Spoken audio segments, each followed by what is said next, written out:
Hey everybody, it's Jason Blaha here. You guys know what time it is. Time to talk about current events in the online fitness community. And for those of you who like these type of videos, please remember to click like down below. If you aren't subscribed yet, hit that subscribe button. Click the little bell next to it. Ring my bell, baby.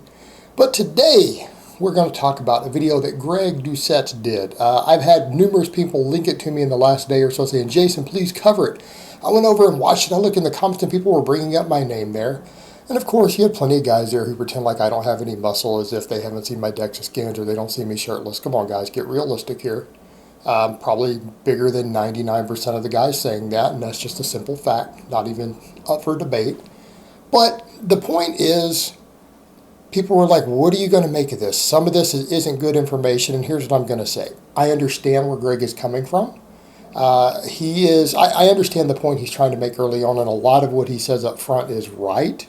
But what I would say is that some of what he's using for himself is probably not the best example because he already built a massive strength base as a power lifter himself years ago. He's competed at the world level as a power lifter, and if he wants to say that, well, we don't need to do this or that for gaining muscle, then I would say, well, why do you do all that cardio also?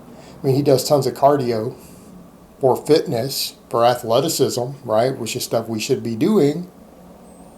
But that's not going to help you build muscle, Greg, so why are you doing any of that? Let's come over to the point. The same reason I do a lot of different stuff. Even though my interest is strength primarily, I am a strength athlete. I care about these other elements too. I do cardio, I do conditioning work, I do a lot of high rep work, right? I do a lot of work up around 10 reps, a lot of it. Why? Because size equals strength. Size equals strength, and even for being a strength athlete, you don't stand around to do nothing but singles. You do singles. But the point he made was up front was about body fat. And if he's just telling people, look, if you're trying to gain muscle, don't bulk up and get really, really fat, which is what he described. He described people gaining 50 pounds of body fat. Okay? And anyone who's going to bulk and gain 50 pounds of body fat, if you're not going to go try to compete in the world's strongest man or be a football lineman or a sumo wrestler, that isn't a good idea. So if that's what he's trying to say, and that is where he started with it, I'm going to be like, Greg, you're right. People shouldn't be doing that. Not good for you as an athlete. It's not good for your health, not good for your fitness, not good for anything. Putting on 50 pounds of fat is in general not a good idea. I think Greg would agree with that. I would agree with that. The majority of my audience would agree with that. Gaining 50 pounds of body fat is not a good idea, even for strength purposes. But he made some misconceptions there. First of all, it was stating that if you gain 50 pounds of fat while lifting that you won't gain any muscle. Well, that's not true. We know based upon every human study ever done that if you gain 50 pounds of fat and you don't lift at all, you'll gain muscle. Okay? That is not even a point of contention in the research. If a person gains and puts on 50 pounds of body weight, they will gain muscle just walking around. Now, is it inefficient and still a bad idea? Yes, it's a bad idea. I'm not endorsing that anybody do it, but that doesn't change the reality that they're going to gain a few pounds of muscle. And the point he made about calling fives powerlifting, fives isn't powerlifting, fives is kind of base building. Most good novice programs, very successful novice programs by many coaches who have more clients than Greg, more clients than me, people who are more experienced than either one of us at coaching large numbers of athletes. Fives are fantastic for base building for a novice. Okay, that is not, again, not something we should be arguing about. It's ridiculous to make that statement. That's not powerlifting. Not powerlifting. Will I agree with his point, though, that maybe you should be doing a lot of sets of 10 if you're trying to get bigger and past a certain threshold? Yeah, I do it, right? People might not realize that because they don't follow my channel. I do tons of sets of 10. I do up to 10 sets of 10 for some of my muscles every single week, in addition to all the heavy work. It's useful. It's helpful for gaining muscle. Of course it is. But over to the point, let's talk about the body fat and strength. He tried to say that, well, it just reduces range of motion. On the bench press, is the bench press really anyone's measure? Any serious lifter, is the bench press really your measure of overall strength, though? No. Is the bench press the lift that benefits most from gaining fat? Yes. So let's take something as simple as squat, bench, and deadlift. The big three, powerlifters use it, football players use it. Most people recognize that the squat, bench, and deadlift added together is a reasonable estimate of how strong you are. Not the be-all, end-all. Pretty good estimate. Not a bad metric. Well, you look at large amounts of body fat gain, like he talked about, getting really, really fat, which again is kind of a straw man because hopefully nobody's out there advocating that. I don't advocate that. I don't have my clients do that. I don't promote people on my channel do that. But my skinny guys gain weight. I have a skinny guy who I'm bulking right now and gaining weight, and he still has a deep six-pack. He's bulking hard. He's not gaining fat. I can't get enough calories in him to put fat on him.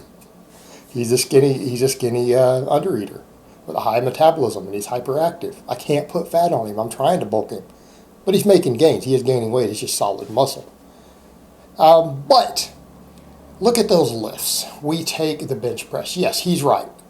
The bench press, the range of motion gets reduced by getting fatter. Okay? Everyone knows that. Every study that's looked at it knows that. It is most correlated with body weight gain, whether it's fat or muscle. Muscle will add more. It'll add a lot more to your bench press than fat will. But fat will improve your bench press. But even think about your elbows. You got fat around your arm, it compresses down. Well, muscle does that even better. Gain an inch of muscle on your biceps versus an inch of fat on your biceps, and I promise the inch of biceps is going to increase your bench press more because that's even a better cushion to press against than the fat. All right, gaining muscle will help your bench press. Gaining pec will reduce the range of motion too, but fat will do the same thing. But you're still going to gain muscle while training heavy with the fat gain. It's not ideal. It's not the best way to do it. But what about the other lifts? Are you going to get better as a powerlifter by gaining 50 pounds of fat? Probably not. You're not going to improve your powerlifting. You'll say, why? Because you're going to be 3 weight classes heavier. Look, if you weigh 198 and you gain 50 pounds of fat, you're not going to be able to compete in the 220. You're not going to compete in the 242 unless you do a water cut. You're going to be 248 pounds. You're going to compete in the 275. You go up 3 weight classes if you gain 50 pounds of pure fat. Your bench is going to go up. Your squat might go up slightly, but you don't get the leverages he's talking about with a squat. They don't work that well. What sort of squat are you doing? What sort of really narrow stance squat are you doing where the belly is helping, where you're compressing? You're losing a leverage advantage. If you're squatting so narrow that a big belly is helping your leverages in a significant way, not in a squat suit, but a raw squatter. We know squat suits are a little different. That if it's helping significantly, if it's adding 20 pounds, 30 pounds to your squat, how narrow of a squat are you doing? And if you're doing a really narrow squat, you're not being efficient with your leverage. You would be squatting more if you went wider and lost the advantage of the belly. It's not helping. What about the deadlift? Your deadlift goes down when you gain body fat. What? Yeah. A belly, if I put 30 pounds of fat in your belly right now, any of you out there magically transplanted it to your belly, your deadlift will decrease. Your deadlift max is going to go down 20, 30 pounds, maybe more, maybe 50. A lot of guys are not aware of that. That will happen. Why do you think the world's strongest man competitors have really bad deadlifts compared to some leaner powerlifters who are 150 pounds lighter than them? How come guys like Kaylor Woolham and a few others can deadlift just as much as them if they were forced to use powerlifting rules? Some of these 400 plus pound behemoths. He's weighing like 210. Lean 210. Why? Because he doesn't have a big belly. He's got great leverages. He's got efficient leverage. He's got long arms. He doesn't have a big belly impeding him. That does help. It's not the only factor. But the other thing he brought up, is, well, a lot of these really tiny guys lift massive weights just because they're short. Okay. That's a point that needs to be made very, very clear. Average height guys and taller guys do not lift monstrous amounts of weights, usually for their size. And if they do, it's on a single lift. Take like Kaylor, perfect example. People would use him. He's got perfect levers and leverages and technique, and he's got his deadlift dialed in perfect. He's a lean 210. He's 210 with abs. That's not exactly a tiny guy. It's just that we would expect a guy who's 210 with abs to deadlift 600, 650. We don't expect him to deadlift 950. Okay, but you go look at his other lifts. They're good. They're national level good. But they're not like world record level good. He's a world record holder in the deadlift. You go look at his other lifts, the ones that are more correlated with muscle mass in the studies, the squat and particularly the bench press, they're good. They're not amazing. Okay, because he's not a short guy. The guys who you see who they're like, oh man, the guy deadlifts 4 times his body weight, he's usually 5'2". All All right, and this is what all the studies that look at it have determined. We know this based upon study after study that's looked at size versus strength on these big lifts like the squat, for example. We know that it scales to height. Height matters tremendously. A shorter guy can have less total muscle and less total weight and lift the same amount of weight. Now, they're not going to have as much maximum potential strength, but Greg is a perfect example. Greg is a shorter guy. I know his height. I'm not going to get into what it is where people say he's as tall as you. No, he's not. Quite a bit shorter. So you'd see a big difference if we were standing side by side. He's a shorter guy. He's below average height. Okay? This shows you how size equals strength relative to your height. Look at his powerlifting numbers. Greg was a phenomenal powerlifter before he did the full bodybuilding gig, before he started stepping away from it. And that's where I'm going to give credit. Greg was a phenomenal powerlifter. Use the person talking there as an example. Phenomenal powerlifter, like 500 bench, over a 700-pound deadlift in the 198. Do you guys understand how crazy that is? Why? Because he had an enormous amount of muscle. Greg is an example of what happens when a guy gets really, really jacked who's short. Because Greg is a jacked guy. He's a jacked guy. Greg is pretty stacked, and he has been for a long time. That's a compliment, Greg. Don't get insulted.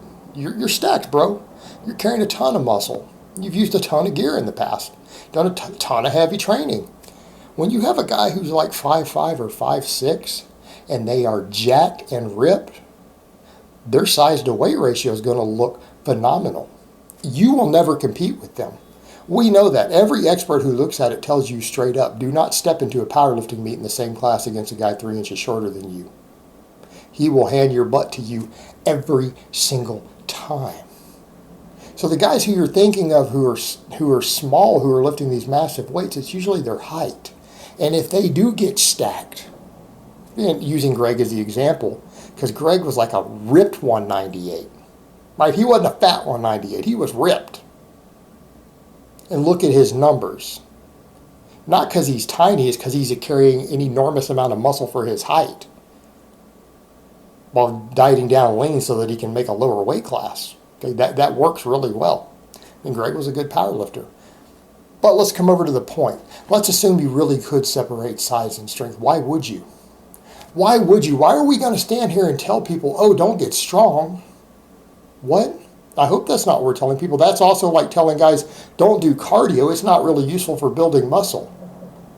Well, no, cardio's got some benefits. There are benefits to being in shape, guys. I do cardio. I do conditioning work. I also do singles. I also do 10s. Occasionally, you guys see me do 12s or 15s. I train a variety of rep ranges. I do conditioning work. I do plyometric work. Why? Because we should all be well-rounded. I'm not telling everybody to go out and be a power lifter, but to stand there and pretend that strength doesn't matter? Are we really going to pretend strength doesn't matter? Are we going to pretend even your strength in your 8 and 10 rep sets doesn't matter? You're telling me that if any one person, if you're benching 225 for 10, and you build it up to where you're benching 315 for sets of 10, that you're not going to be bigger? Are you kidding me? He's using the example of someone who's a skinny, weak novice improving their neuromuscular efficiency. Come on. That's the ranked novice. When we look at it, again, it's been researched. It's been researched in humans.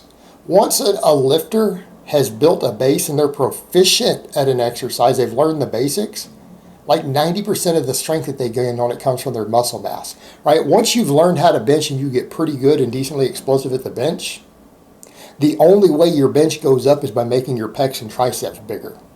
Okay, that's not me saying it. That's what the research shows. Very, very little of your strength comes from not getting them bigger. So the take home here is that, you should be training for both in general. And yes, powerlifters do sets of 10. Powerlifters do sets of 8. Powerlifters do rep work. Powerlifters do rep work for our triceps. Why? Because we know a bigger muscle is a stronger muscle. Let's be realistic here. And Greg knows it too. All right, guys, but that's really all I have to say on that today. I hope it's been informative, and I will talk to you guys next time.